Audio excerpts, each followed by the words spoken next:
I've lived here on Edgar Street for 16 years now, and as far as I was aware, this whole area is a conservation zone of the city, and that means that the trees are protected and they're not supposed to be chopped down. So recently I have found out that the Highways Agency can just come along, chop all the trees down, despite some local councillors not wanting this to happen, particularly the councillor whose ward it is. But apparently the council have no right to say you can't cut those trees down. Highways Agency want to put another lane in as you approach the roundabout. Apparently this is a pinch point and it will help the flow of the traffic, we've been told. Personally, I see that road every day, and sometimes it's busy and sometimes it's very, very quiet, and to me it just seems like cars are coming before people again, and before nature, before anything, the things that we really need to keep ourselves healthy and happy. So personally, when I walk up that street every morning on my way to work, I look at those trees and I find, it helps so much compared to listening to the horrible traffic noise and all the fumes that come from the traffic.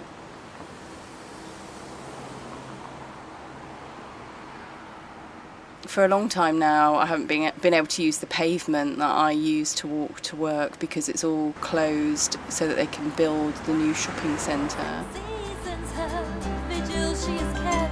But now she looks around her and often now she's wept for. Ravaged is her hillside, with JCB they came to plunder beauty for money. It must be much nicer for tourists to see a leafy green city rather than one that's just full of roads and traffic. There must be some balance to be had here.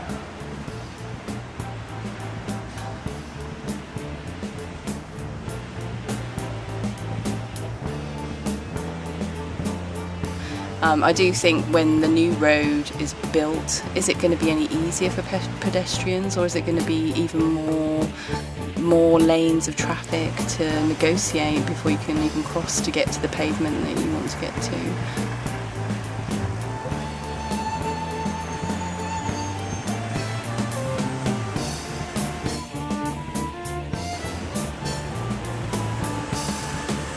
Buses aren't fantastic in Hereford. Perhaps we should be investing more in public transport and less on spending money on roads, and that would create a much nicer city for all of us, for tourists and for local people. Surveys have consistently shown that approximately 12 to 15% of the traffic that's on the A49 is through traffic. This means most of the congestion is locally generated. We need to reduce traffic, not add another lane to add more to the problem. At the same time, we'll be destroying the environment for the residents of this street in the process.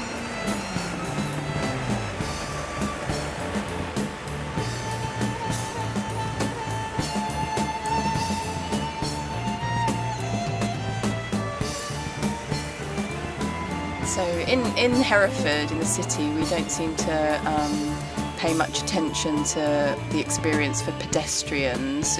We seem to have let the cars take over. Tourists would probably really enjoy walking around the city walls and looking at our beautiful historic city and all the history that we have here. But instead we've kind of given priority to cars. And it seems to me we're giving more and more priority to cars, even though research shows that a lot of people that are travelling by car could actually make those journeys by bus or by walking, because they're short local journeys. As a beekeeper, I have a hive in my garden.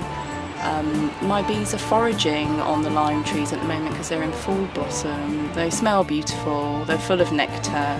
Lots of insects are foraging from them. It's part of our ecosystem. We think there must be another solution to this instead of cutting all the trees down and creating this third lane.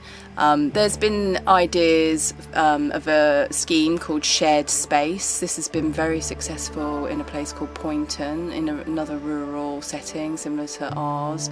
This is shown to be very successful, and it would seem worth investigating before taking such extreme and seemingly expensive measures to build another lane and to cause people a lot of suffering. People are feeling very angry and powerless about this decision to cut the trees down.